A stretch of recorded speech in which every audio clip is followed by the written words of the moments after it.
নমস্কার দাদা। নমস্কার।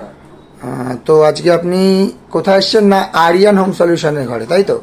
তো কি নিতে এসেছেন ম্যাডাম, যদি একটু বলতেন। আচ্ছা, তো নিয়েছেন মোটামুটি? আচ্ছা, কি নিয়েছেন? ব্লু স্টার আই থিঙ্ক মনে হয়। আচ্ছা, তো মোটামুটি দাদা কেমন লাগলো আপনার এখানে এসে? মোটামুটি পারচেস করে কেমন লাগলো? খুব ভালো। এখানে যারা বিক্রি করছে তাদের ব্যবহারও খুব ভালো। Thank you. সবকিছু দেখে শুনে একবার না বারবার ওনারা দেখে শুনে দিয়েছে, ততবার ওরা চেক করে দেখিয়েছে। আর খুব ভালো ব্যবহার, আর জিনিসটাও মনে হচ্ছে খুবই ভালো হবে। ম্যাডাম একটু যদি আপনার নামটা বলতেন। আমার নাম সোমা দেবনাথ। দাদা আপনি যদি বলতেন। ধন্যবাদ for Aryan home solution purchasing your new AC. আর বাড়ি নিয়ে গিয়ে এনজয় করুন, তারপরে ফিটিং এর পরে আরেকটা রিভিউ আমরা নেবো যে ইনস্টলেশন প্রসেসটা কেমন হলো। তো ধন্যবাদ। Thank you.